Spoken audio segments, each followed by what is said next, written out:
Welcome everybody. We've got a couple minutes yet till we start at noon, but I wanted to make sure that we could get you all online. My name's Brad. You're probably not going to see me today because my camera is not working worth a hoot. So you get to watch Chris, who's going to be doing most of the presenting anyhow. So that's going to be awesome. Well, we're getting to noon. Just so you know, you guys can't respond. We can't hear you, or and we can't respond directly to you voice-wise, but you'll be able to correspond with us via the questions box. And so you'll find that over on the right-hand side, say questions, and just click on that, and you can type in whatever questions you have. And we'll try to answer those as we go along. And I'll tell you this again in a little intro, but those of you who are watching, I'll let you just get that set up. So, and I'll give it, we got, well, close to 40 people on now, so we're getting there. Hopefully everybody's enjoying the fall weather. You guys get any rain today over there, Chris? We did. It's been sprinkling for a little while, and it's just kind of a nice soft rain. We could actually use some. You know, I hate to see my yard quit growing. I mean, not have to mow it for 4 days. Exactly. It keeps the crabgrass and all the junk growing really well. Yeah, all the crazy weeds that I have growing still alive. Yeah, we've been a little over here in Greene County, so it's stopped raining for a few weeks or a couple weeks, and it's like, oh, yeah, could probably use a little bit again. Yeah, a little bit. You know, it was starting to get a little dry, but you know, it seems like it's never a bad year for whatever species of noxious weed or invasive species. Some years are good for whatever native species. They seem to really like the amount of moisture, the amount of heat that we got, and that never seems to be a bad year for some of the invasive species. Perfect. Nice lead into your presentation there, man. I like that. Yeah. That's pretty clever. Oh. Well, I have close. Yep, I have noon. All right. Well, let's get started, and I want to just say welcome to everybody who's online to Stewards of Beautiful Land 2025. This is the webinar for the Steward session, and just so you know, that's what we're going to be doing today. So hopefully you're all on here for this reason. We're going to hear Chris come up a little bit later. I want to go through some general slides to start with, and then we'll turn it all over to Chris to enlighten you on invasives and their management. So, and my next slide is not going. Okay, where is this? Of course, the guy who's running the show can't get it to work for him. Let's do away with that. Well, I talked to myself, folks. Hopefully I can get my slides working. I'm going to stop sharing my slides. Darn it. Can you see my slides, Chris? I can see the main Stewards of the Beautiful Land page right now. It's just not. Why am I not being able to? I am going to.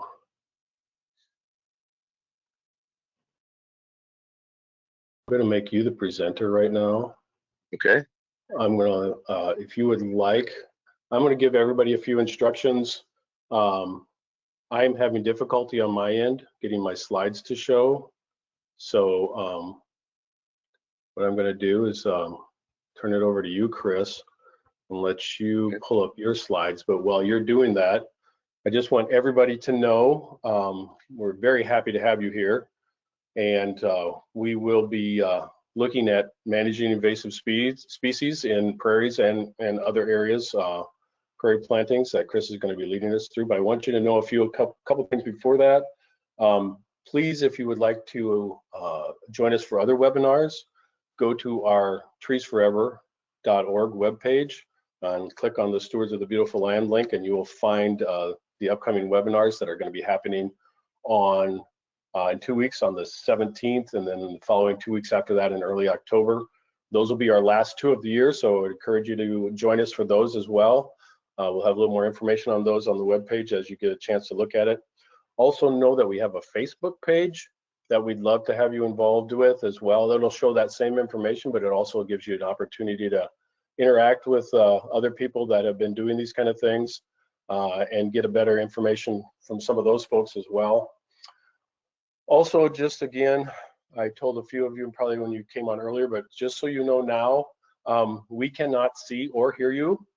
And so please, if you have questions or comments, please put those in the questions under the questions tab, and you'll see that over onto the right onto the screen that allows you to manage what's going on with your webinar. And so take a look at that, click on the questions, type in what you have questions about, things you want to know about, and that's how we'll correspond with you. That's how we'll react to what you have to say and so forth. And so I know that intro was a little lacking there, and I'm sorry I messed up my slides somehow. Figures, the guy that's worried about it happening, it happened to. So with that, Chris Henze is going to be our presenter today, and I'm guessing some of you know him. He's the Johnson County Roadside Manager, and so he's going to be sharing with us some of what he does and how he manages some of those invasive species that we all have to deal with. So with that, Chris, I'm going to turn it over to you. All right. Can you see my screen? Okay, my title Certainly. screen. There's some dog jumping at me. Yeah, it's kind of an entertaining slide. Hi everyone. As Brad said, I'm Chris Henze with Johnson County Secondary Roads. I work as Roadside Vegetation Manager and County Weed Commissioner over here in Johnson County, which is East Central Iowa, the Iowa City, Cedar Rapids area. I've been working here for about 25 years, managing about 6,000 acres approximately of public right-of-way spread over, with 6,000 acres, which is spread over roughly 2,000 miles of ditch. So we've got a lot of invasive species, and today we're going to talk about some of the common noxious and invasive species that you'll see in most roadsides around the state. Today we'll also talk about some of the newer invasive species. Some are here already and well established, and some are still in the early detection and rapid response phase. And then lastly, we'll talk about some of the integrated roadside vegetation management program tools that we use, at least in our county, to manage that vegetation. The right-of-way is a difficult area to work. It's a little bit different than private property, so we've got a few different things that we take into consideration when we're trying. Yeah, Chris, this is Brad. I have somebody who's having some major sound issues. Okay. I know you're using a headset. Yep. You want to try without to see if that helps? Sure, I can try. Let me unplug this thing here. Let me first shut it off.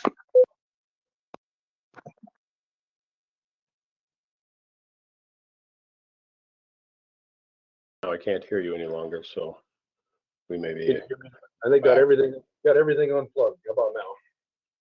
We can hear you now. Just your little sound a little further away. So. Okay. Well, I'll move up here closer. Sorry. I even bought a brand new headset just for this. I know he did, and so if that doesn't help, then we may have to go back to it. So. Does this sound better? I can lean up. Hopefully, if you got my camera on, then you'll have to see me up close to the screen, unfortunately. But maybe that will help. Right. Maybe that will help folks hear me a little bit better. Does that sound okay there?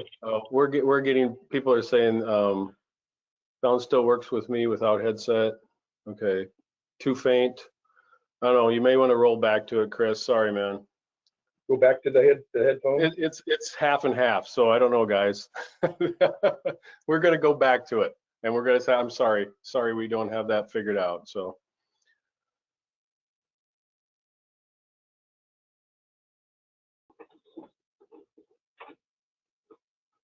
I apologize for that, Chris. How about now? Give it a try. Let's go. Okay, so I got the headset back on. Okay, so hopefully you heard some of that earlier about kind of who we are and what we do here in Johnson County and how we are managing our roadsides. We've got about 6,000 acres of public right-of-way spread over about 2,000 miles of ditch. So we've got a significant problem with invasive species and an ample opportunity for invasive species to move into in areas that are highly disturbed. So today, what I'm hoping to teach you is some of the common noxious and invasive species that you'll see in most roadsides around the state, some of our newer invasive species, and then the tools we use in our integrated roadside vegetation management program, which is a heck of a mouthful, IRVM program tools we use to manage that vegetation in the right of way. And those will be real similar tools that you would use on private property as well, just how we manage to use them in the right of way. So I included this because my daughters have said I needed to update my presentation. You know, I'm talking to landowners, more memes and more jokes. So this is I put this in because a lot of times I will go talk to landowners and I'll be pointing out all of the invasive species, and it gets to be a little overwhelming because there are a lot of invasive species, and as a landowner, as a public landowner and as a landowner myself, it gets to be a lot. You know, there's so many species and some of them are so difficult to control. But the important part is to get started, to learn how to identify them, which I'm glad you're here today to start learning how to identify some of them, but then start working on them. It's going to take time. None of the invasive species go away in a single application or single method. So it gets to be a little depressing, but the battle can be won, or at least fought hard for a while. So today we're going to talk a little bit about Canada thistle, and some of these I'm sure you've long since heard about it and may or may not know, but real common ones that we get in the right of way are Canada thistle, musk thistle, teasel, and you can read on down the list all the way down to autumn olive and parsnip. And we'll talk about these newer invaders, and I'll show you how to identify some of them. Japanese knotweed, Japanese stiltgrass, bittersweet, Phragmites, and Chinese silvergrass. And these are by no means an exhaustive list of invasive species and species we have in the right of way, just some of our more problematic ones that we are seeing, at least here in Eastern Iowa, and some of these species statewide. So first and foremost, in everybody's mind, is Canada thistle. This is a deep-rooted perennial species that has been around for decades, maybe centuries. And the important part here is if you look on the top right of your screen, you can see the Canada thistle and methods of eradication. This was in August of 1918. Well, you can see how well we've done with that invasive species or noxious weed. So this species is not going to go away. You're going to be using some of the tools that we talk about a little bit later just to manage the species and reduce seed production. So this species is on our state noxious weed list, and the difference between being on the noxious weed list and an invasive species is that the State Department of Agriculture and our legislature, they have decided to put a particular species on the noxious weed list. That gives that species a legal backing. In that, as an example, if I had a complaint of Canada thistle on a landowner's property here in Johnson County, we can jump through a notification process and tell them they have to control this weed. And if they don't, then the county enters that private property and destroys the weed, and then we assess it to the taxes. However, if a species is not on that noxious weed list, then the county has no ability to manage that species other than through education, and that's part of the reason why we do so many of these webinars and seminars and produce websites and educational brochures, which I'll illustrate a little bit more coming up. But that's just so you understand the difference between a noxious weed and an invasive species. So it's a critical differentiation between the two. So one of our primary ones, obviously, is Canada thistle in our roadsides. We've got a ton of it. And you'll notice down in the lower right, I bet you didn't even know that in Iowa we can produce cotton. It looks like a cotton field at times. Luckily, even though all that seed is blowing around and plugging up your air conditioners, studies have shown that a fairly small percentage of that seed is actually viable. But when that seed blows around over to your neighbor's yard and it's plugging up their air conditioners and it's spreading onto their yard, they really don't care about any of that. So the whole intent of the noxious weed law is to reduce seed production, eliminate seed production. So in that case, once it's produced seed, that particular piece of property here would be out of compliance.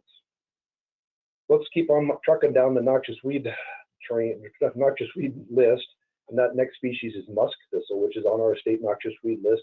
A little bit different from Canada thistle in that Canada thistle is a real deep-rooted perennial species, whereas musk thistle is a tap-rooted biennial species. So by biennial, I mean that it's taking 2 years to produce an adult seed head, like you'd see on the left.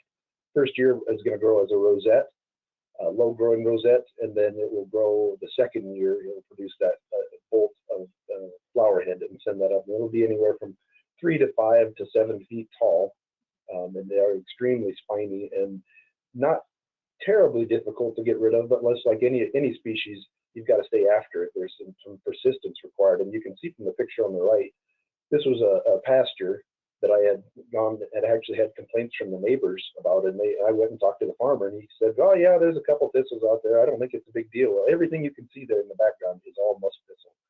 So that picture's a little grainy. I apologize for that, but it had gotten so thick that even the cattle wouldn't even go into it. So that's one of those situations where we as the county and me as the enforcement officer had to work with that landowner to get those noxious weeds under control, and it's going to take time. You know, that much of an infestation just doesn't go away overnight.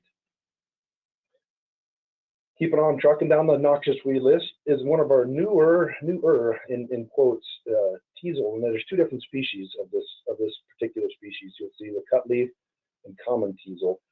Both are extremely problematic and very, very invasive.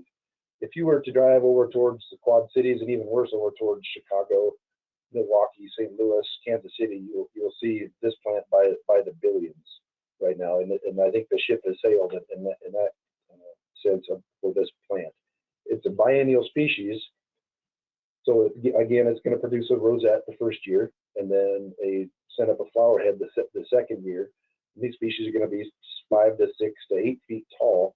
We're seeing it march through a lot of our roadsides, and especially on the interstate system as it gets moved along by equipment.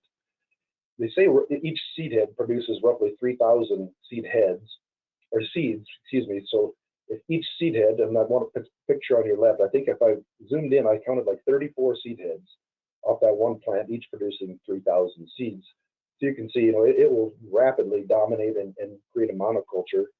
That's the only species that's going to grow there, and it seems to be one of those species that no matter where it drops its seed, it's going to produce viable seed and grow the next year. And whether it drops onto concrete or asphalt, it just seems like it wants to grow. So one of those species that we are seeing more and more of here in Iowa, and definitely one that if you see it on your property, you're going to want to be managing. We're working hard here in Johnson County to try to keep it under control, but it's definitely trying to compete with us. Leafy spurge is more, we don't get as much of that here in eastern Iowa. It's starting to move in here, but it is more of a central Iowa and western Iowa species in northern Iowa, and then the Dakotas, Nebraska area. But it is a real deep-rooted, extremely difficult to eradicate plant. It does produce, as you can see from the center photo there, the white milky latex, which makes that plant poisonous to cattle. One of the real drawbacks to this plant, and you'll see this with quite a few different noxious weeds, is the long seed viability. So, which is about 8 years. So if you allow one plant to go to seed, and that seed drops into the soil, you're going to be managing that seed bank for approximately 8 years just to get rid of that generation of seed. So it's kind of a pretty plant, and there are some horticultural varieties of this plant, whether it's cypress spurge or a few others they look very close to it. They seem to be a little bit better behaved than leafy spurge, but this is going to be one of the species that if you see this one on your property in a grassland situation or a right-of-way situation, definitely going to want to need to work on this one quickly. And it's not an easy species to get rid of. It likes a lot of the places that we have to manage in roadsides. It's sunny, dry areas, and so it takes off, and it's one of the species that competes extremely well in a lot of our roadsides. But I thought this one was kind of funny. Invasive species just kind of look at us doing our work out here as natural resource managers, like, you know, whatever. You do whatever you please, spend as much time and money and energy on it as you want, and you know what? We're gonna do whatever we want to do. Another species, this one's not on our noxious weed list, but it is a problematic invasive species that we see a lot in our roadsides, is crown vetch. And this is one that was used historically, and you can still actively buy this plant, whether in seed or live plants even. It was used in roadsides for erosion control because it has a sprawling growth form where it grows all over the soil.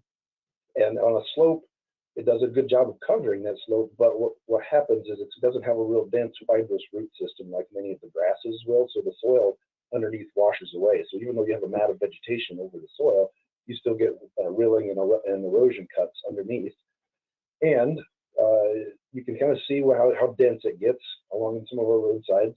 And one of the problems that we have seen from this plant on slopes or even on flatter areas is that transportation agencies, whether that's state or county or whoever, would go out to spray Canada thistle, right? So that was one that is a noxious weed, as we talked about before. So a species that they would go out and apply a broadleaf herbicide to the crown vet, or the Canada thistle rather, and so that would kill it, but it would also kill the crown vetch, which just made another big hole in a vacuum of a place in that plant community now. So what's going to grow back there in that area that's been disturbed? Well, it's probably not going to be what you want. Generally, it's always going to be more Canada thistle. So you spray the thistle and more thistle grows, and you spray that thistle and more thistle grows. So in that case, the crown vetch has not been a great plant. I will say that the bees do like it. I mean, it's got some socially redeeming values, but as far as erosion control and invasiveness in roadsides, we don't actively plant that species anymore. And everybody's favorite, the honeysuckle shrubs. It's kind of a complex of different species. There's basically 3 different ones that are problematic. Now there's some vine species of honeysuckles as well too, but for our intent here, we're going to talk about the shrub species of the bush honeysuckles. So there's 3: the Tartarian, Amur, and Moros. And unless you're really into biology and botany, you really don't need to know specific differences between the 2. Just know that all 3 are very problematic and extremely invasive. So all 3 are going to have these bright blooms, and they do smell fairly good. But you'll see with honeysuckle where it's very shade tolerant. So you had an understory of a forest, it'll be the only plant growing there.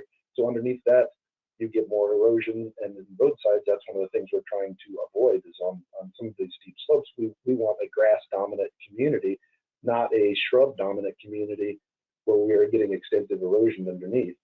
And you'll see, this is kind of a common theme you'll see throughout some of these species, is a dispersal mechanism. You know, people go, how are all these species ending up all over? And the answer here is seed dispersal. All of these species are producing bright berries, all 3 of these, and some other ones we'll talk about later.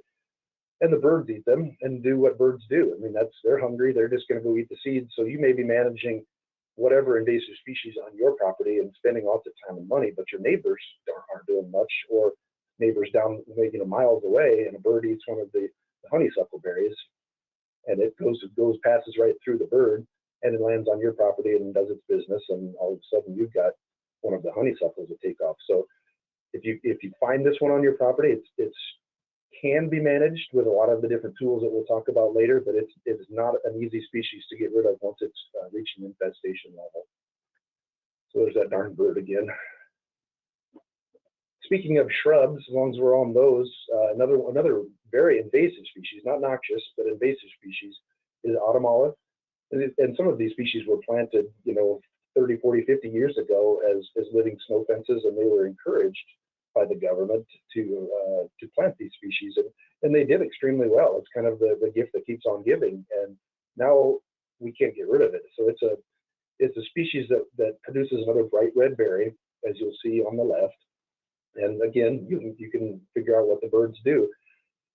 So a lot of times this species is the only thing that's green left, and early in the spring, it's one of the first things to regreen, and then one of the latest things to be green in the fall. But then importantly, it has bright red berries in the fall. When the birds are migrating and doing their thing, they're eating all this invasive species fruit and spreading it onto your property. So this species will be 6 to 10 feet tall or more, and at least that wide. But one of the best characteristics that you can use to identify this species is the white undersides of the leaves. So there's some other native species that kind of look like it, but they won't have these white blooms like you would see in the top right. And then also the undersides of the leaves will be white, and they're kind of hairy if you pick one up. Everybody's favorite. We have been dealing with wild parsnip for years and years and years, and it's a huge problem at least in roadsides. I actually got this plant on my skin earlier, and it gave me some pretty good blisters, and I'll show you some pictures of that here in a second. So this is, rather than a shrub species, we are back to a herbaceous species, and it's a biennial again. So on the left, you'll see the rosette of this species, and that's what it looks like in its first year. And keep in mind that the sap in this species will still get you as a rosette. Second year plant, so 2-year-old plant, is going to be the plant on the right, right? So it's gonna bolt and produce these bright yellow, flat, umbel-shaped flowers. And why it's good to know about wild parsnip. So the chemical in wild parsnip basically causes a sunburn blister, second-degree sunburn blister on your skin. It's not an allergic reaction like you would get with poison ivy, but more of a chemical reaction, a chemical burn that you get on your skin. And unfortunately, I got, we were fairly warm this summer, and I was at work with jeans, or with shorts on rather, I should have had jeans on. We were out actually cutting teasel with machetes, cutting the seed heads off it, and got sap on my leg and still have a scar. This was mid-July, and still have a pretty good scar on my leg. So these blisters take weeks and weeks and weeks to go away and can produce some pretty good scarring on you. So if you see that rosette, which the sap will get you just the same in the first year, the second year is a bright yellow flower with the flat seed heads, that can be the result. And that you can get that from contact from the plant itself. It can actually burn your pets if they get out in it and it gets on their skin, because it's a chemical reaction versus an allergic reaction like you would get with poison ivy. And I've told a lot of people that if you have the opportunity to choose between the two, I don't know why you would, but if you have the opportunity to choose between wild parsnip and poison ivy, I would 100% take poison ivy any day, because within a week or so it's miserable, but it goes away, versus wild parsnip that's going to be on your skin and blister you up for weeks and weeks. So we see this commonly in June and July in roadsides, and this presentation isn't really specifically focused on actual management, more identification and real broad strokes of management. But it's important too to notice that when they're blooming like this, you can still actively manage them, whether that's with herbicides or mowing. But once that plant has produced seed and it's dried up and it's brown, and you go out to mow it, it won't get you, because the plant is dried up, it doesn't have any sap left, so it won't affect you with the blisters, but you'll be transporting that seed, with your equipment. If we go out in the fall and winter and we're mowing roadsides, sometimes we are mowing right through dormant patches of this, and so we're transporting the seeds up and down the roadsides, helping this plant move. Another one that we get a lot of requests for in the spring especially is poison hemlock. This one was on our state noxious weed list. It's not currently. It's another biennial species. So remember, it's going to produce a rosette the first year, and then the second year it's going to produce that tall seed head, that white flower. So by tall, I mean 5 to almost 10 feet tall and dense patches. The leaves are real ferny-like, as you can see on the bottom right, and the flowers are white and more of a rounded seed head, a rounded flower head than wild parsnip and a few other ones we're going to look at here in a minute. But for the most part, this plant doesn't have any chemical reactions like wild parsnip, but it is deadly if you do eat it. So I mean, not that there's that many people out in the roadsides sampling plants, but I think all parts of this plant, can make you extremely sick or even kill you. So a good plant to know if you have children around, and one that you can be managing as a biennial species, which are much simpler to manage versus a deep-rooted perennial. But like any of them, they're just going to take some dedication and some time to get rid of. And you could use a lot of different methods, and we're going to talk about some of those coming up, whether that's hand pulling, because you aren't going to have the reaction from like you would with parsnip, or you can use chemicals, some carefully timed firing, and some of the other tools to get rid of them. So I get a lot of questions about poison hemlock in the spring and how to identify it. And one of the best ways to identify poison hemlock, regardless how old it is, once it sends up a stem like that, it's got purple blotches on it. That's one of the best ways to identify it, compared to, as the picture on the right hand side of wild carrot, which is Queen Anne's lace. It does not have any purple blotching on it. The middle one, poison hemlock, has lots of blotching on it, and the one we just talked about is wild parsnip, and it doesn't have any purple blotches on it, but it does have ridges along its stem. So if you need to find, if you just don't believe me, you need to feel that yourself. Throw on some rubber gloves, and you can feel the ridges along wild parsnip's stem as compared to poison hemlock and wild carrot, which are going to be smooth. So again, I only bring this up because we get so many complaints and requests for information about this. So here's poison hemlock. Here's the flower for it.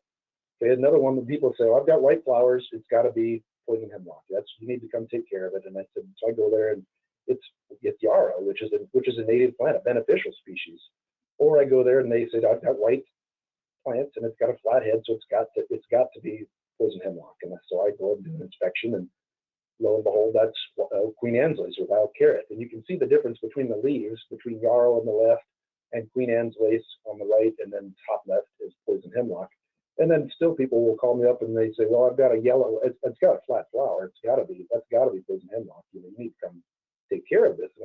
It's a yellow one. The flowers are kind of shaped similar, but it's not that hard once it flowers and blooms to tell the difference between yellow and white. So people still get those confused.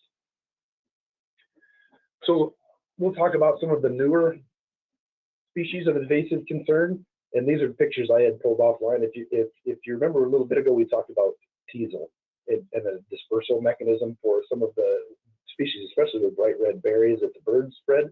Well, humans are just as guilty of it as birds are, right? So these are just some of the seed heads from teasel that people would use as decorations, and they use them as decorations and then are done with them, and they throw them in the trash and they end up in the landfill, or they end up out behind their house, behind the fence, where they throw them out. They don't want them anymore, and away that population of teasel in this case goes. But this could happen with pretty much any of the invasive species. So some of the newer species, and these aren't brand new by any means. There's other species that we are newer, definitely more on the early detection and rapid response part of the invasion curve. But one that's established here, but we are trying hard to keep it out, is Japanese knotweed. And this is an extremely difficult to get rid of, deep-rooted perennial species, almost a shrub species. So you can see how tall it'll get. It'll pretty much dominate and be the only species that's going to grow where it takes off. One of the best management, or one of the best identification characteristics, is in the off season when it's dormant. Is the bottom left is you'll see kind of a forest of red spindly stems, and you can usually tell Japanese knotweed because that red kind of shows up when everything else is brown or dormant. It does have some actually kind of attractive flowers, as you can see on the right hand side. But you can see there, and from that picture, that's the only species that's going to grow. There's nothing else going to grow underneath that and survive. So why that's a problem with knotweed, and again, this is kind of a complex of different species. I'll call it knotweed species. I think I said Japanese knotweed, but there's three different species of knotweed complex that are all problematic, whether that's Himalayan or Bohemian or giant Japanese knotweed. All are just as invasive. They're just botanically a little bit different. Some of the species that we have found that their roots will grow, and plants and shoots will grow right up through asphalt, right alongside your foundation wall, and it can split your foundation. We found one location here in our county, and this is on a state highway, where it was on one side of the highway, and we'd been working with it and managing it for a number of years, and it grew probably 50 feet underground, sent a rhizome underground underneath the highway, believe it or not, to the other side, clear underneath asphalt. So it tries hard to not be controlled, and it's an extremely aggressive and hard to control species. I would say one of the hardest to manage species that we have here, at least in Iowa. All right, tree of heaven is you can guess it's a tree. It's going to look a lot like some of our other native species, whether that's black walnut or some of the sumac species, but it's got real smooth gray bark. It produces just abundant seed. And the best way to identify it that I've found, the leaves, if you get real close to them, do have a little notch down by the base of it, leaflets rather, that you can kind of tell the difference between walnut and sumac. But the best way to identify that is right in the center, and that's this huge leaf scar. So as you can see on the left side, it looks like lots and lots of leaves, but each one of those is a leaflet. So each leaf has like 10 or 12 or 15 leaflets. So at the base of that leaf, it's going to have a giant leaf scar, which is going to be about the size of your thumbnail, almost up to the size of a quarter. So it smells badly when you crush the leaves up. Some people tell me that it smells like trash or burnt trash. Why is this species a problem throughout Iowa? We're seeing a big increase of tree of heaven, and therefore one of the species that it is the primary host for is spotted lanternfly, which is a huge invasive species, another insect invasive species. And it showed up on the East Coast, and it's working this way, this direction. So spotted lanternfly feeds on a lot of the crops that we don't want them to feed on, whether that's orchards or apple trees. Many of the species in your garden they're going to feed on. We don't have that here yet in Iowa. There's only been one known location that I know of here in Iowa where it was discovered and it was right away it was managed. And so we don't have that species here yet, but we do have lots of tree of heaven. So if it's a primary host for spotted lanternfly, this is going to be a species that we would like to see managed and the population reduced so that the spotted lanternfly doesn't have an easy host, an easy place to reproduce. Japanese stiltgrass may or may not even be on your radar. Some people, when I talk to them about it, haven't even heard of it. It's kind of it's a woodland species and it's shade tolerant. So if you can imagine reed canary grass, and that species has been around forever, and it's extremely dominant in riparian areas and lowlands, wetlands, and riversides, any place where it's wet, it's extremely dominant. Japanese stiltgrass is going to kind of be the reed canary grass of upland species, upland areas, so in your timbered areas. Unfortunately it's shade tolerant, and it looks like an overgrown crabgrass. And you'll notice from the top right and then on the left how to identify it as compared to some of our other species. Obviously an aggressive growth form, you'll notice a white midline stripe that's kind of off center in the leaf, which is, as you drive by in a car or you're walking through, you might not even notice that. But if you see a sprawling grass-like form of something growing in your woodlands and it's got a white off-centered line, you might need to send that in for identification. You'll see where it says allelopathic qualities, and by that I mean that it actively produces, and a lot of these other species do as well, it actively produces chemicals and puts that out through its root system to exclude other vegetation. So the spring species that you might see, some of the ferns and sedges and bluebells and bloodroot and things like that, will get buried by the plant, but then also excluded chemically in the soil by this plant. So another species that you're going to want to keep an eye on, if you're managing for woodlands, we see a little bit growing into some of our roadsides. As far as around this area, it's going up through the corridor along the Iowa River, and some of the places are close to the Iowa River, and the seed does float. So as rains move that seed down into the watershed of the Iowa River, floats on downstream from us. You're welcome. Here's your gift for gifting you some Japanese stiltgrass. Roundleaf bittersweet is probably the #1 problematic species that I would say in Iowa. It used to be known as Oriental bittersweet, but the name has changed in the last few years to roundleaf bittersweet. So this is a vining species that is extremely aggressive, that grows around the trunks of trees. You can kind of tell the difference between some of our native vines and roundleaf bittersweet, in that if you'll notice that the vines grow circular around the tree trunk. There's very few plants that do that are vines, but if it does circle like a snake, good chance it's going to be roundleaf bittersweet. And some of these can grow to 4 or 5 inches in diameter, and they will grow up 60 to 80 feet into trees and end up pulling them down and creating a lot more damage from wind and ice.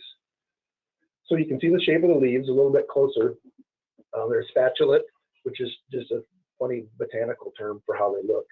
But they are going to grow up and over everything, up utility wires, fences, everything in its path. Now you're going to tell this apart from the native bittersweet, because there is a native bittersweet that's good. Is that on the top right, you'll see that roundleaf bittersweet is going to produce seed all the way along that vine, right in the little axils where the leaves come off. It's producing seed there, producing berries, versus down in the lower left, you'll see with native bittersweet, the flowers and the fruit are just at the very ends of the vine. And that's probably the easiest way to identify the difference between the two, other than native bittersweet isn't nearly as aggressive as roundleaf bittersweet. Roundleaf bittersweet is going to grow up and over everything, but it's not necessarily the only species out there. So before you do any kind of management of this plant in particular, you're going to want to take a look and see which bittersweet it is you have. Now I'll say that in 25 years of managing roadsides here in Johnson County, I only know of a few locations that I'm certain are native bittersweet and not roundleaf bittersweet. But unfortunately, these two plants do hybridize. So you can have a native bittersweet that starts to show more characteristics of the roundleaf bittersweet, unfortunately. And you can, again, you look at these berries that both species produce, the bright red and orange berries, and you can imagine what the hungry birds will do. They're going to eat that plant and spread it onto your property. So definitely one that it is much, much, much easier to manage before it reaches an infestation level. Once it reaches that level of infestation where it's going to be the only species growing there, it's going to take years and years of effort to get rid of. So a lot of these species, and this one in particular, I would, if you find it, I would jump on it right away. We moved to a new house about 5 years ago up along the Iowa River, and I walked out in the backyard, and having just moved there, and I thought, boy, it's thick out here. And unfortunately, everything there in that circled area is Oriental, or I keep calling it Oriental bittersweet, brownleaf bittersweet. Unfortunately, now in 5 years, I've managed to get rid of almost all of that. There's still a few growing up from the seed bank. Seed bank lasts for 5 to 7 years in the soil, but I've gotten rid of just about all of that.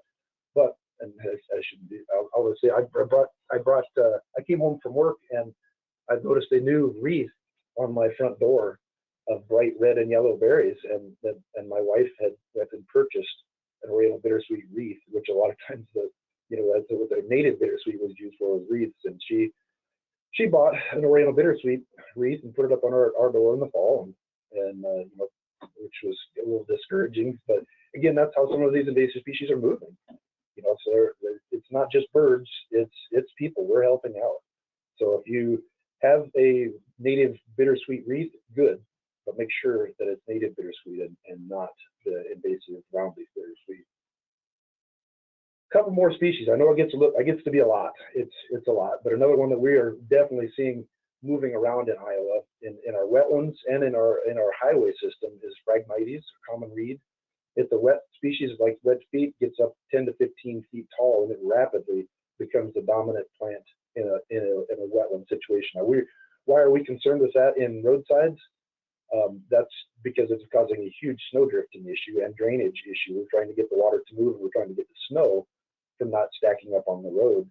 So we have a grass that's extremely tall and dense, and it's going to stop the snow and pile it up right where we don't want that snow. So if you drive by the Great Lakes, any of the Great Lakes states, they have a huge issue, and it's moving this way for sure, whether that's in our roadsides or any of our stream sides and riparian areas. So a real deep-rooted perennial grass and not easy to get rid of, and some of that is based on where it grows.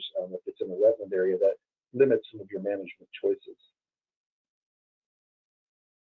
I always hesitate to put this one in because it is an extremely popular grass as far as in the ornamental industry, and it is pretty. It's also known as pampas grass or fountain grass, and there's tons of different cultivars in the industry. But unfortunately, what we're seeing is that some of these species, and not every one by any means, is invasive, but some of the species, or the cultivars rather, are escaping from planting from your backyard or from your landscaping, and the way they go down along roadsides and waterways, and it rapidly, just like Phragmites, it rapidly becomes the dominant species that grows there, and it does a very good job of excluding other native vegetation. And it doesn't get it basically doesn't do anything for wildlife other than a little bit of nesting cover, maybe for pheasants. But we're seeing a big issue with this in some of our native plantings, where it's trying to take over our native plantings, and it's hard to get a perennial grass out of a native planting just because we're dealing with other perennial grasses. So if your chemical management methods are somewhat limited to how you can go about getting rid of this species, but not the desirable species like big blue stem and Indian grass and other things like that. So I would just encourage anybody that's interested in using grasses in their landscape to don't go out to the roadside and dig them because you don't know what species you got, but then use native species.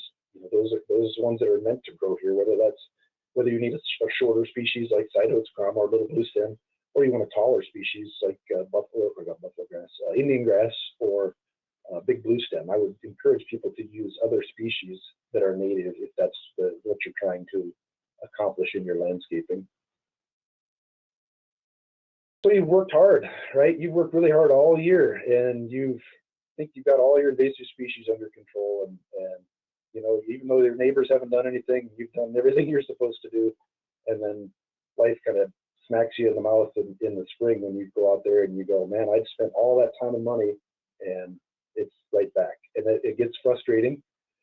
So what we do in integrated roadside vegetation management, we'll talk quickly about some of the tools that we use. I'll try to whip through this stuff since it's fairly basic. What we're trying to do is create a long-lived, durable plant community in county roadsides that can help exclude noxious weeds, brush, reduce erosion, produce wildlife habitat for pollinators, and also be as a function for drainage, for snow control, snow and snow drifting, for utilities. So we've got a lot of uses into that roadside that we are trying to do as much good as we can in an environmental and ecologically sound method. So why are we worried about them? So this is kind of a shocking number. We've got over 350,000 acres of roadsides in Iowa, right? So obviously we're using them to move everything in our economy. They're important corridors. So in our county, and we've got 10,000 acres, and that's including state, county, and city right-of-way. That's 6,000 acres of right-of-way that just our county road department is in charge of managing. So a huge amount of area that could theoretically be used for pollinator habitat, for wildlife cover, for improved erosion control. So why are we using those tools? So we've got limited tax dollars, right? So we want to manage that the best way we possibly can. It can be great wildlife and pollinator habitat, improved water infiltration, which you wouldn't think would be that big a deal. But we want water, it's kind of contrary to what people think. Instead of flushing that water off as fast as we possibly can to get it out of there, and then we have water shortages like we heard in Western Iowa and in the Western US, maybe what we should think about doing is slowing the water down just a little bit and having it infiltrate. And it does a better job of that by using native prairie roots. So the water will infiltrate into that water, recharge our groundwater system versus just flushing it off down into our streams as fast as we possibly can. And then also the important part here is reduced dependency on chemicals and more. And I say reduced dependence because those tools are probably always going to be used in roadside. We're probably always going to have to treat, invasive species and mow certain species, but we can reduce our dependency on them if we can create a plant community that can kind of take care of itself. And importantly too, we want to be land stewards and good neighbors. We impact thousands and thousands of people every day, whether you realize it or not. You're driving by state right-of-way, county right-of-way, city right-of-way. So we want to manage that property as best we possibly can for a lot of different uses. So how we do that is we plant native species. This poster has been around forever, and the important part is up at the top. You'll see all the deep-rooted plants and grasses and wildflowers that are growing there with roots down from 10 to 12 to 15 feet deep. So that water infiltration gets down into our groundwater and recharges it, does a great job of holding the soil and erosion control and wildlife habitat. And then you'll notice clear up on the top left there, that really short little line, that's actually a big that is Kentucky bluegrass, rather. So that's kind of what your yard looks like.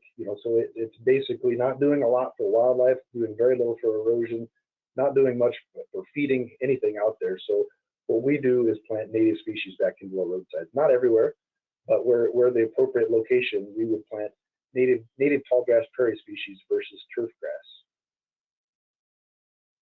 So you think I should put this one in earlier. I think when you think you finally got rid of all the invasive species and you can finally relax, and then you look up and you go, what is that species and why is there so much of it? I mean, I think I put too many of these in. But my daughter said this is what I needed. That you don't simply get rid of invasive species. You work hard on managing them and reducing their population, and keep trying to keep them from producing seed. But even if you do that, you get every single plant in a single year. The following year there'll be more. There'll be the seed bank to manage. There'll be those darn birds we talked about, and other species, dispersal mechanisms that you've got to battle. So even on your land, if it's not there now, you just still got to go out and search for those species. So the real cornerstone of how we do things in integrated roadside vegetation management is the planting of the competitive species, typically prairie species, because that's historically what Iowa was mostly. We use a whole host of different native grasses and then different wildflower species, sedge species, and we customize that for each different roadside for wet areas, for dry areas, for areas we need more visibility, for areas that are snow and snow drifting prone. So that's what you get when you have a county roadside program in your county. Another tool in this one, I don't think I need to belabor this one too much, is mowing it. We will keep mowing along roadsides for visibility and for improved drainage, for noxious weed control, and so on. So we get to run some cool tools, and that part it's a little scary occasionally, but we get to run fun tools. Another one of the things we use in the right of way is revegetation, and by that I mean it's kind of the blunt instrument is called kill and drill. So we will take an area of an area of roadside that's not producing a lot, in that it might be all primary grass. Yeah. Excuse me a second. Just check your mic a second. Just make sure it's connected, or the button's pushed on the mute, unmuted on the thing. Somebody thought they couldn't hear them. I didn't. Can you hear me now? Nothing. I can hear you yet. So I think I just wanted to make sure you just checked. Okay. Okay. Thank you, sir. Sorry about that. You're good. Okay, so let's see. Yeah, so we would take an area that's not producing a lot, where we have a dominant stand of brome or fescue or something like that, and we would kill that area off, and then replant the area into a whole host of native species. Is where, especially like an entryway program, gateway program, and Brad can, and the Stewards of Beautiful Land program, Trees Forever has lots of information out there about how to work with communities to do entryway and gateway projects using native species. That's one of the tools we use to help manage roadside vegetation and increase functionality of that right of way. Prescribed burning is a great tool that we use a lot of. It's again a little scary. It's a great tool to manage vegetation, whether you're managing cool season invasive species, woody species, or just trying to encourage some of our native species. So with fire, just like anything, timing is important. It's a tool, no different than mowing, spraying, or anything else. And it's important when you time that, whether you're doing a fall burn or a spring burn. So regular fire will suppress some species, which is most of the time the goal, but it can stimulate some other species. And an example of that would be like the yellow sweet clover and white sweet clover.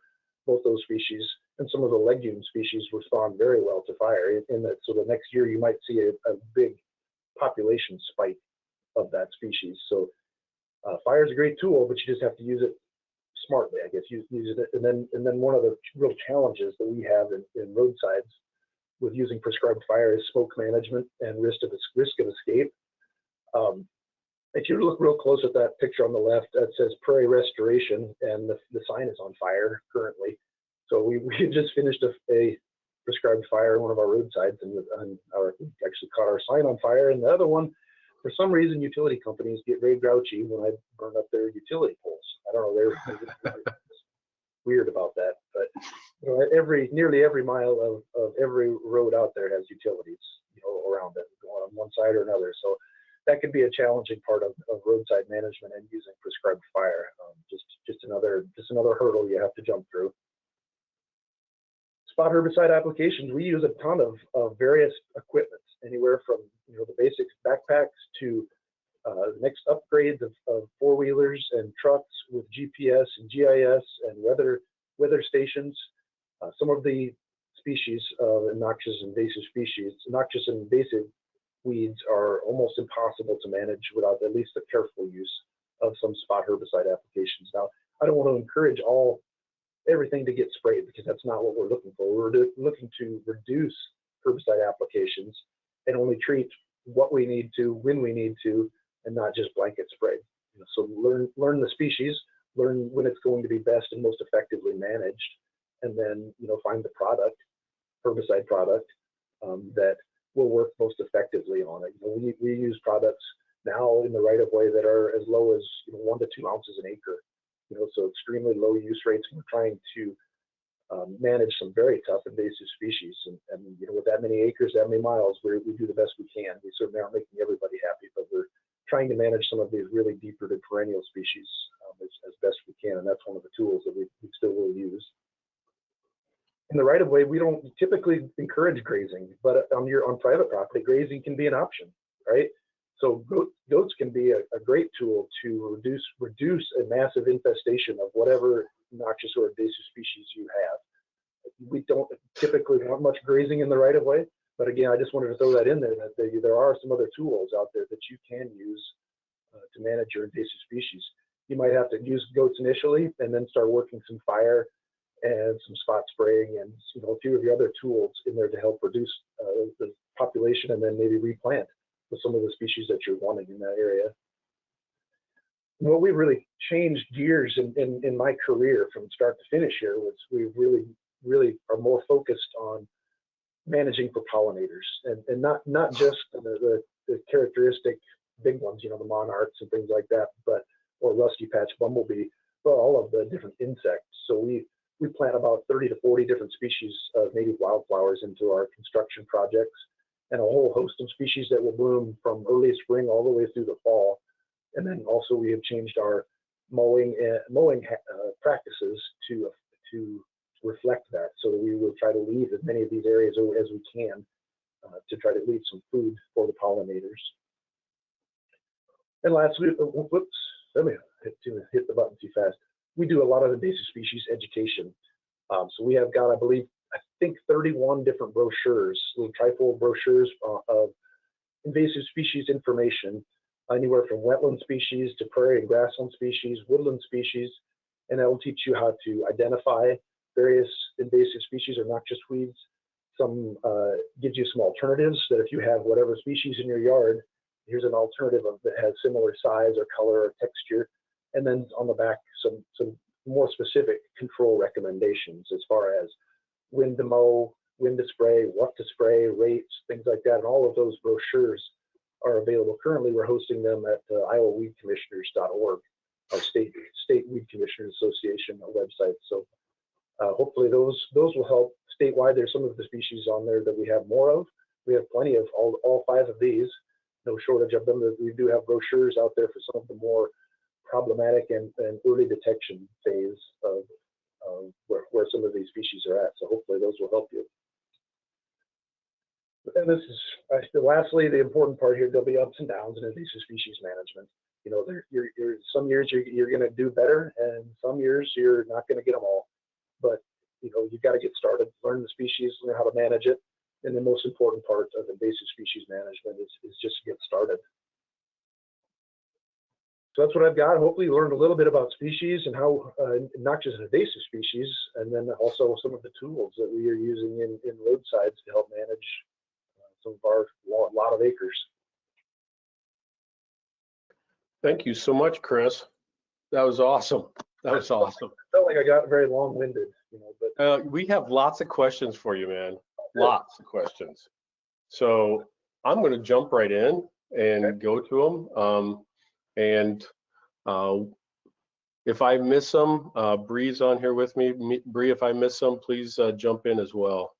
So one that came in early: how do you manage purple loosestrife in a wetland? Also, how do you manage wild parsnip? So you talked about wild parsnip, but you didn't. I don't remember seeing purple loosestrife. Purple loosestrife, and we're seeing a big increase of it here, at least in central Iowa. So purple loosestrife, if you're not familiar with it, is another deep-rooted perennial wetland species. It likes wet feet, so you'll see it in wet ditches, stream sides, and sides of riparian areas and lakes and whatnot. It's a beautiful flower, nice kind of pinkish magenta, and it'll get up 3 to 5 to 7 feet tall. I think and I've included that species in other presentations. I think, if my memory serves me, I think each plant produces roughly 2 million seeds per adult plant, because the seeds are just itty bitty. So it does an extremely efficient job of rapidly outcompeting other vegetation, especially in wet areas. Unfortunately, it's still very commercially available. In that you could probably go to many of the garden centers near you during the growing season and find that plant. I would sure, and if you like that color, you like that height, maybe the species we can plant that are native, that don't want to pick up and move. So as far as actual management, again, we have a brochure for purple loosestrife that you can see on that. You can get from our website. But since it's growing in a wet area, you can still use, if you're motivated and it's not too wet, you can go out there with a spade and dig it out. It does have a pretty good sized root system, but if you got a good sized root ball, that will, you can do that. Now that's a little daunting when there's 4,000 of them. So there's some native some biocontrol that's been ongoing for years and years, a release of some Galaricella beetles that they're showing a lot of promise, but how does that doesn't really help your average landowner if you've got some purple loosestripes. So I would go out if I had some on my property, and you could easily go and use the aquatic labeled herbicide. And I say that because typically where it's going to grow, if it's growing in and there's water right on the backside of a pond, most of the herbicides that you apply aren't labeled, and it's important to read the label before you apply any herbicide to understand what it is and what you're doing or what the herbicide will do. But most of the herbicides are not labeled for aquatic areas, but there's some that are. You can use, and a product that's available to many homeowners is a product called Rodeo, which is just an aquatic formulation of Roundup or glyphosate. So you can do some spot spraying, some careful spot spraying, but remember that with like glyphosate, it's a broad spectrum product. So you want to get it just on that particular plant. So if you spray a 6-foot circle all around it, it's going to kill the 6-foot circle. And there might be, bulrushes and sedges and all kinds of good stuff there. So it might be an option, but it's right. The perennials are tough to pull. Hopefully that answered the question. I would grab that brochure online for sure, or if that doesn't answer the question, and for any of these other questions, you can see my email up there. I'll try to answer. Okay. We don't get to you today. All right. So yeah, there's Chris gives you some great resources. Here's the next one. Someone wants to know where you can get the straw mat that has the webbing and impregnated with prairie seed. Do you have a source for something like that, or would I? So there to my knowledge, there isn't any with prairie seed in it. Now you can get some with turf seed in it, but the matting itself, you can get that from, I think you can buy it like Tyson's or Menards, or we use Coleman Moore out of Des Moines, or Stormwater Supply out of Davenport, depending on where you're calling in from. They can provide all the erosion matting that you need, and then you would just need to do the seed bed prep ahead of time, and get the soil ready, and then plant natives, via seed, and then staple the matting down. I've never seen any with native seed in it, but I have seen a few out there that have like cool season lawn species in it, but they're not very. There's not very many of them. Most of the time, people will put seed on the ground and then put the matting over. All right. Well, I'm going to answer this next one. Why are there so many dead trees along the roadways? Well, just so you know, many of those are green ash trees that were planted back about 2004 when we had a program called A Million More by 2004. And those are ash trees that have succumbed to the emerald ash borer. So that's many of what those trees are. And emerald ash borer, we don't have a management plan for it really, other than they have introduced some natural predators, but yeah, too late. I'm going to jump to one for you, Chris. Okay. If a plant gets the noxious weed designation, does that also free up funds to assist in controlling it? You would think so, but no, unfortunately, no. It's incumbent upon each landowner to manage that species that's on the noxious weed list at their own expense. And by manage, I mean eliminate seed production. So you could go out and mow. They don't say specifically how you have to manage that, whether that's mowing, spraying, hand pulling, goats, whatever. The whole intent of the law is to eliminate seed production. Now that said, you could mow Canada thistle for 20 years and you're still mowing the same patch. So, in my mind, your time is worth something. So you might consider alternative methods, or multiple tools, as we mentioned, fire, some careful use of chemicals, some mowing, to reduce that population, hopefully eliminate it. But as far as funding, I wish I had a better answer for you, but the state does not have funding available for landowners. Yes.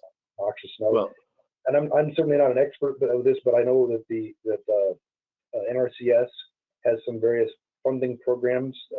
Maybe we can have a speaker on about that as far as possibly some money, freeing up money for invasive species management on private property. Okay. Okay. Well, here, there's one about poison ivy. Poison ivy can go through clothes, and they thought boots as well. What issues do you have with wild parsnip? Can it get through your clothes as well, or other material? You want information about poison ivy or wild parsnip? Wild parsnip. Okay, so it's the sap in the plant that gets on your skin and reacts with sunlight to create basically a second-degree sunburn. And you saw from some of the pictures, not that much fun. So if you get the sap on your skin, yeah, it will definitely burn you. And I suppose if you had enough sap and it could soak through your clothes, maybe. I've never seen that. I mean, most of the time we have jeans on and leather boots or rubber boots. But if you get it on your hands and you wipe it in your eyes, yeah, you're going to get it all over. You can move it around. It's a little bit different from poison ivy. Remember, poison ivy is the allergic reaction. So when that poison ivy sap is on your skin and it hasn't absorbed into your skin, you can move that oil around. No different than if you got a drop of motor oil on your skin and you smeared it all around. You're spreading that poison ivy oil. Once it's in your skin, you can't move it. It's already in you. But remember, wild parsnip is a chemical burn, and it's going until it's absorbed into your skin. You can move it around just the same. So if you have it on your arm, or your dog was out in an area with lots of it, has it all over its fur, and you come in and pet it, and you touch your face, whatever, that product is still active. So Got it. Miserable plant. Yeah, no kidding. All right. I don't know, this is going to probably be site specific, and I don't know if you do this kind of thing, but if you want somebody to come to your property to see if you have these species, who do you contact? And do you do that in your county? I do some, as time allows. And some of that's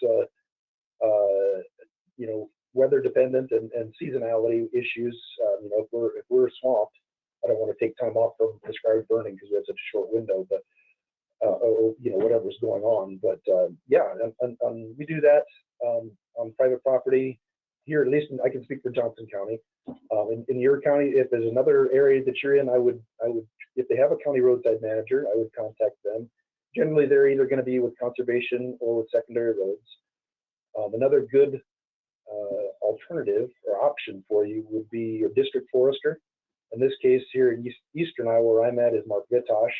Mark will come out and do property examinations and work with you to come up with management plans for whatever you're trying to do. Again, I don't have any funding for anybody, but I can at least start teaching people about some of these invasive species and how to manage them. Okay. This is a question about, and I can't remember what species this was. It's M. venenium. Venimium. Yeah, it's Japanese steelgrass, Mycostegium. Okay. And the question was, is it sold widely in stores around Iowa? And then also, if so, would legislation help to contain it? I have never seen it for sale. It seems to be spreading just fine on its own. Years and years ago as a packing material in boxes. Oh.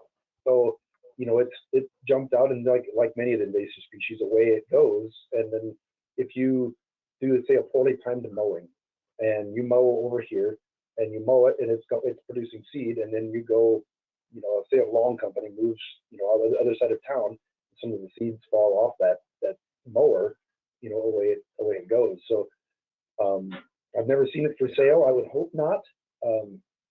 Unfortunately, the noxious weed lodge is I've been doing this for a long time, and it's not easy to get anything to change at the state level. Yeah. It sure seems like if it's not beans or corn, we don't seem to care. Unfortunately, we've got a lot of problematic species and areas that we need to be managing. But to get legal change, it's not that it can't be done, but it's a fight. It's a tough slog. It is. All right. What is the best way to manage roundleaf bittersweet? This person says, I am constantly battling it on my acreage. Is it considered a noxious weed?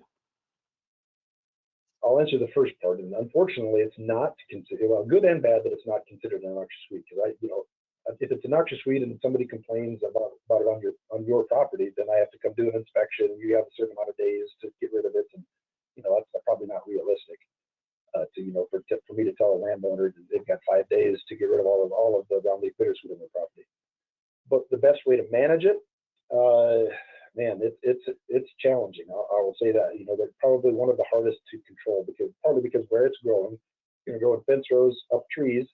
So any product as far as chemically that you would apply that would manage roundleaf bittersweet, if it's up in a mulberry tree, a cherry tree, an oak tree, is going to severely impact that tree as well. So you got to be conscious of collateral damage if you're going to use some chemicals for it. But again, this is a species, I don't know if we could get rid of it with chemicals, but it's going to take some dedication, some hand pulling. So that's got a fairly deep root system. You can do like you would if you don't have a ton of it, you can cut the roots, cut the vines, just with a pair of clippers, and then treat the stem, just the cut surface of the stem with a concentrate of a herbicide, as a glyphosate or Roundup or something like that. That doesn't do you any good when you've got 50,000 stems and they're all growing up into your trees. You basically start to manage it and reduce the population, every year, and that's all you can do. Unfortunately, showing you the pictures at my house of our backyard, I've got rid of all of that bittersweet, but we're right up against the Corps of Engineers property, and they're not able to manage all of the bittersweet on their property. So I'm managing my little postage stamp in an ocean of bittersweet. Yeah. So, I would stay after it. The one thing I will say with bittersweet is not that many people are using it, but prescribed fire is not a good tool.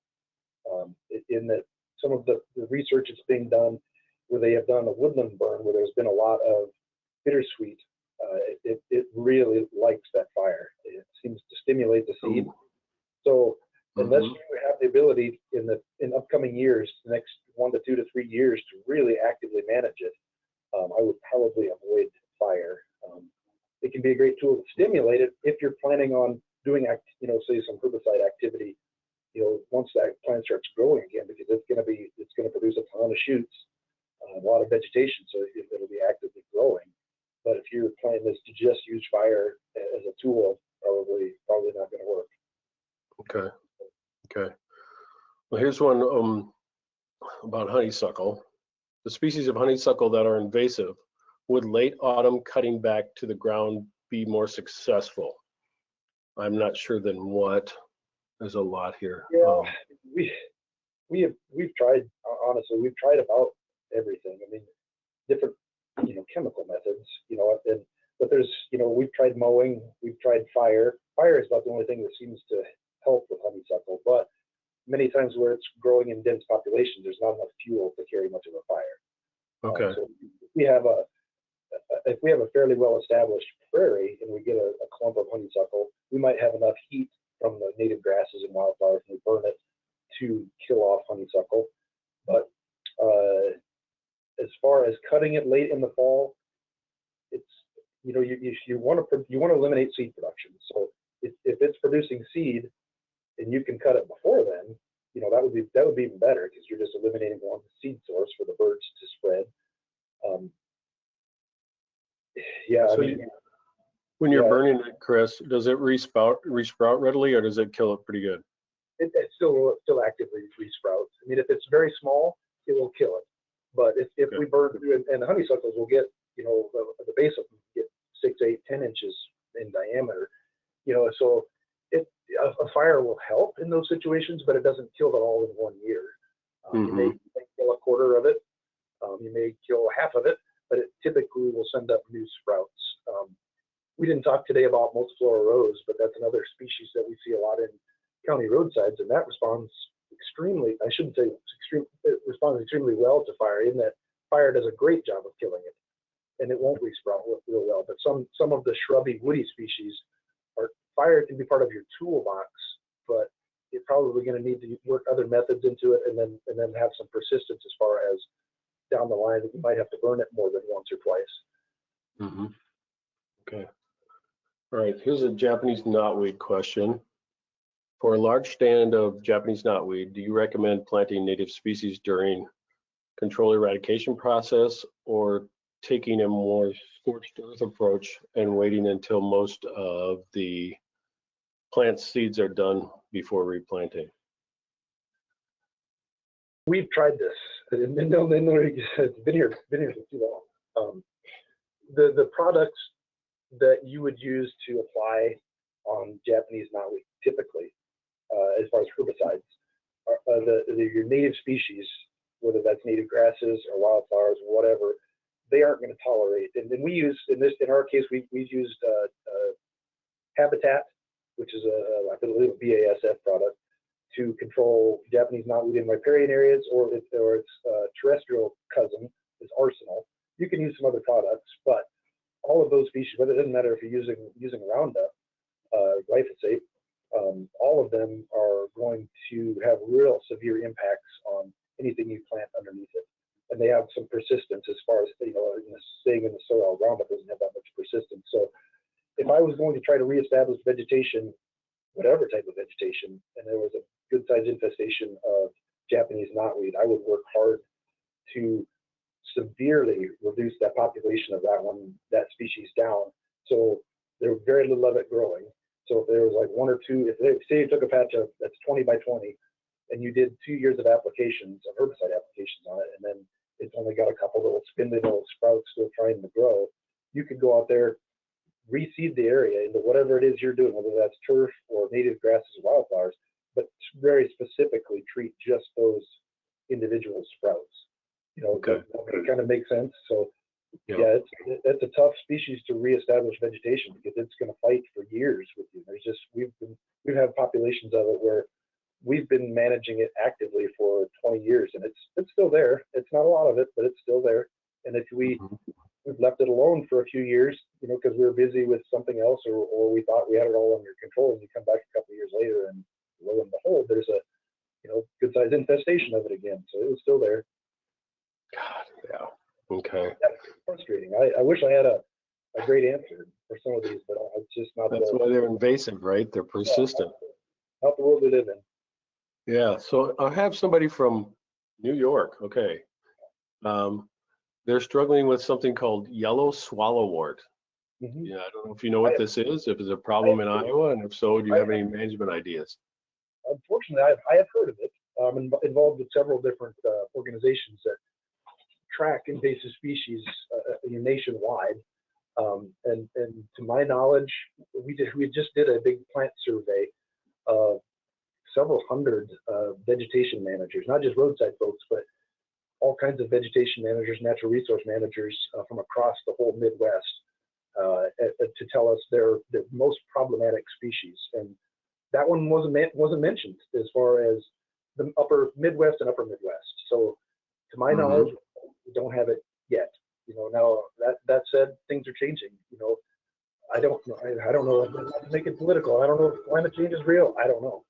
But species are moving, and species that used to grow in Missouri are now moving into Iowa, Minnesota, and it's not just going north. Species are moving south. They're going east and west as our climate does what it's doing.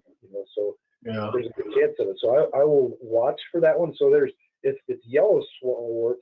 We have two different swallowworts that are here in Iowa, pale swallowwort and black swallowwort, to a small population of them yet. And those are, I'm assuming they're probably very close cousins to each other. Or maybe we're talking about the same species.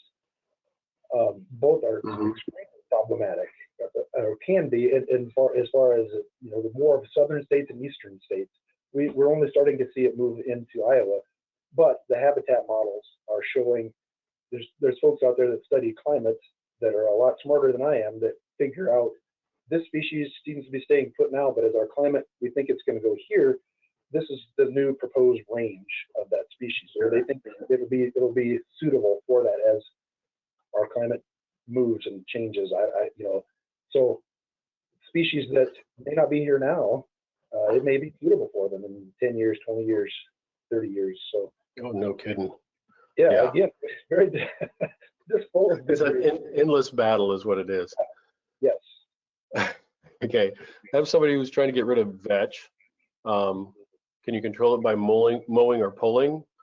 I'm guessing you could pull if you have a small amount. What are you thinking, Chris?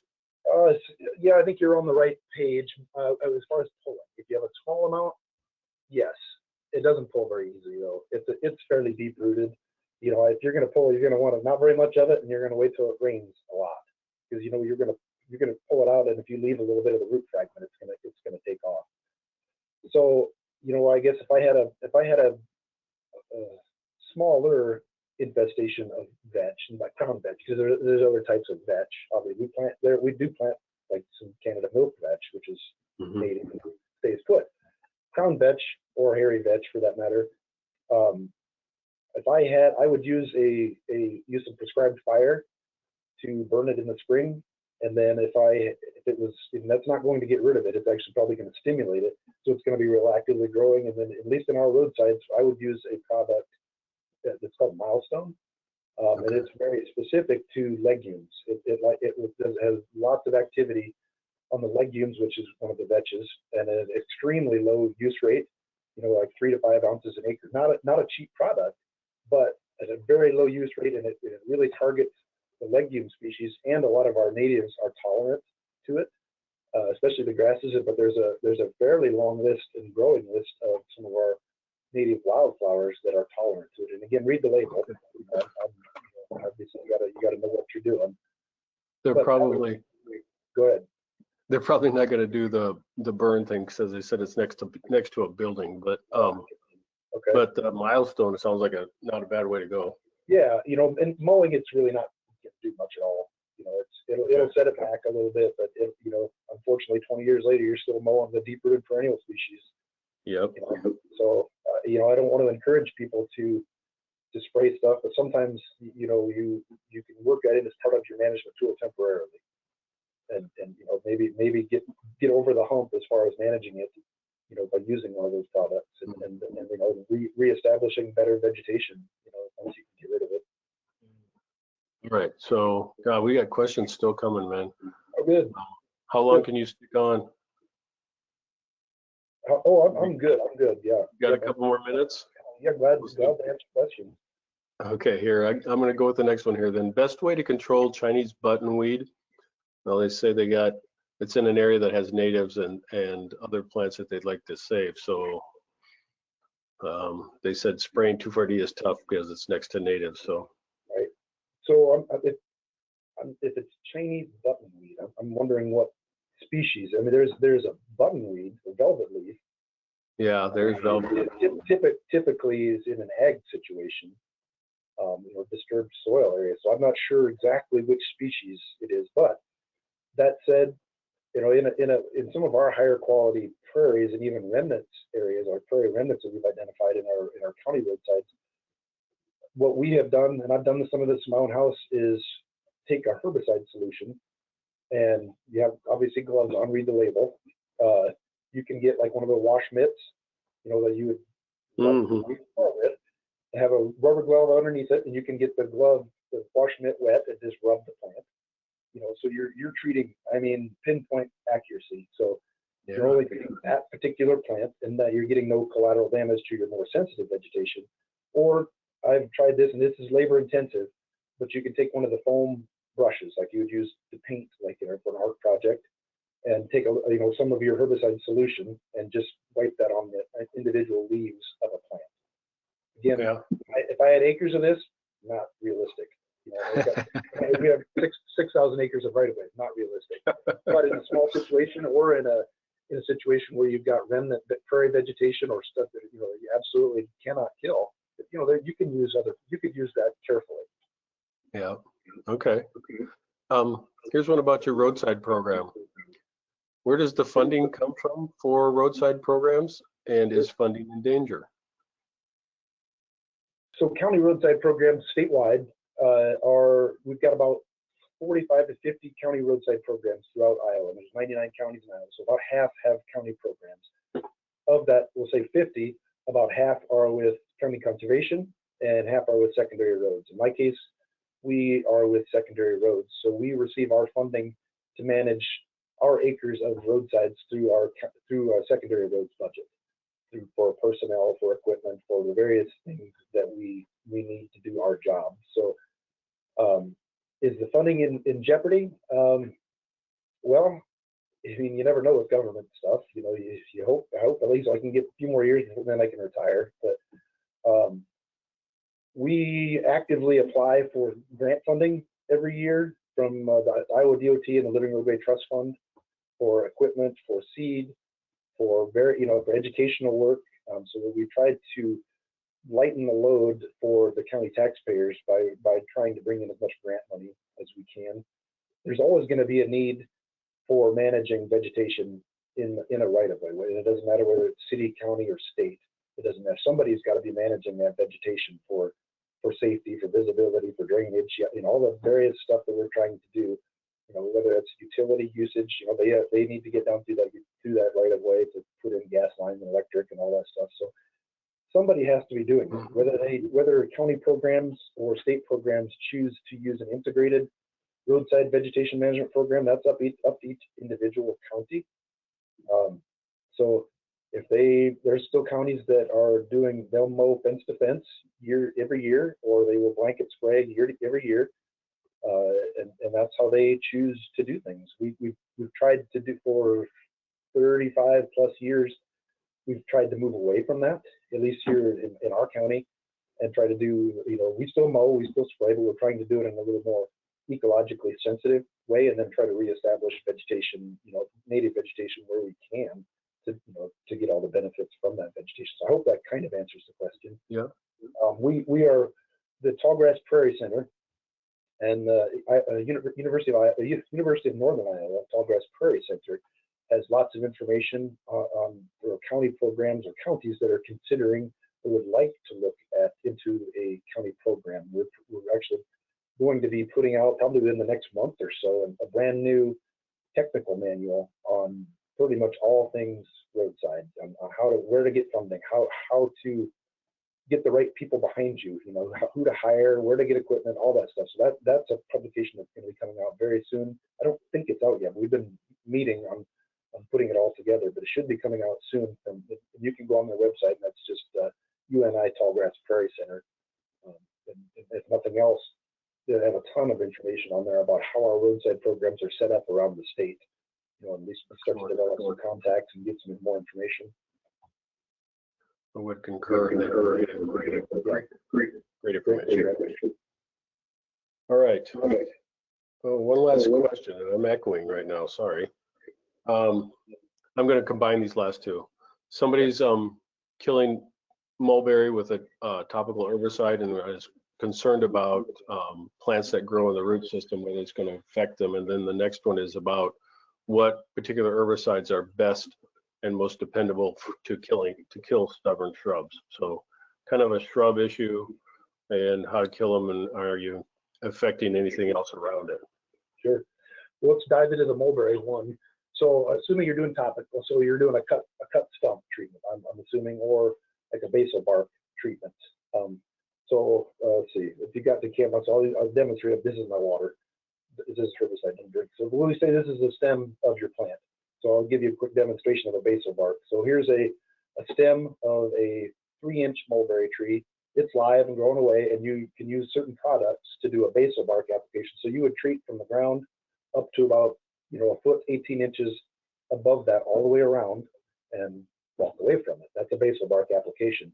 It's got a herbicide that's got some penetrant in it, goes in through the bark, and you can walk away from it, and you have very little collateral damage.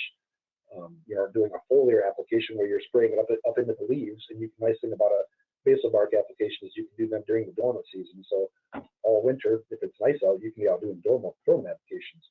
Or and I think this might be what they're meaning, where they do a cut stump applications where you're going out there and you're cutting it, and then you were concerned about collateral damage from root grafting, and that's something you should be cognizant of, depending on your product. So you can go to, we'll just say Tyson's, and you can buy a quart of Tordon RTU ready to use. Great product, and it works well for cut stumps. Can't use it for basal bark applications, not what it's made for. We went away from Tordon RTU a number of years ago, I mean, almost 30 years ago, and went to a product called Pathfinder 2, which you went from Tordon is picloram, different, a whole active chemical ingredient, and then we went to Pathfinder, which is triclopyr in an oil formulation. And a lot of that was because there was problems, the oaks in particular were very sensitive to picloram or Tordon. So we would cut a tree out of the right of way, a sensitive tree, mostly oaks out of the right of way. We're in an area where we were needing to remove an oak tree. And a large tree, or I guess any tree in the right of way, a large oak tree off on private property had sent roots out into the right of way, and they had root grafted. And that, because the oaks were so sensitive to Tordon, it killed that large oak tree on the other side of the fence, and so the county was liable for that. So we went to a product called Pathfinder, which is a triclopyr formulation, and oaks aren't nearly as sensitive to that, but it still has very good chemical activities for stump treatments. And the advantage of that product is you can use it for basal bark applications, as we remember use that dormant stem application. So that would be my recommendation. I think if you're careful and choose the right product, and there's no sensitive oaks in particular are sensitive to picloram, so I would maybe, or Tordon, I should let them keep giving you chemical names. I would be cautious, or want to read up about it and learn about it as much as you can. And as far as the other question about invasive shrubs and how to go about managing them, well, that's we could have a whole separate presentation about that. You know, whether it's honeysuckle or autumn olive or buckthorn or the half a dozen other invasive shrub species. You know, like anything, you know, you're managing before the population is large. You know, before you reach an infestation level. You know, I'd rather manage 10 than 10,000. And it's a lot cheaper, and I can use different tools and maybe not be so heavy-handed as I would be if there was a massive infestation. You know, you're using all the other tools. If fire is right to weaken the system, you can work that in.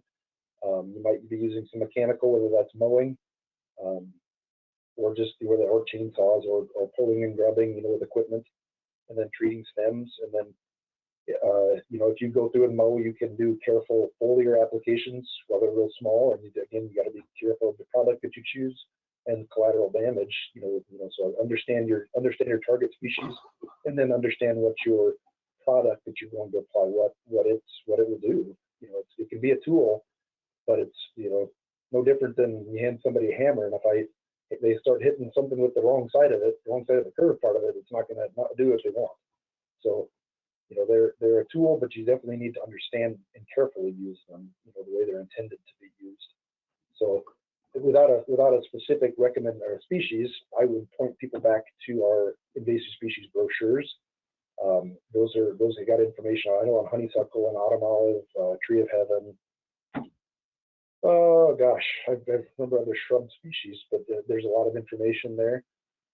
If you have specific questions about a specific shrub, then I can, you know, you can certainly email me, and I'll try to help out or do what I can. At least even if I don't know or can't make something up, I'll try to point you in the right direction. Yeah. Well, thank you, Chris. I think that wraps it up. Bree, did you see any others? I think that's everything. Awesome. Hey, I know we about half the group left already, but for those of you who hung on, I'm sure you echo what I'm going to say here. Thank you very much, Chris. It was wonderful. You did a fantastic job. So definitely enjoyed it, and look forward to. We'll post it for everybody if you haven't been able to catch everything. It'll be posted in a couple weeks, and you'll be able to check it out again if you have further questions. So thank you very much, Chris. Thanks, guys.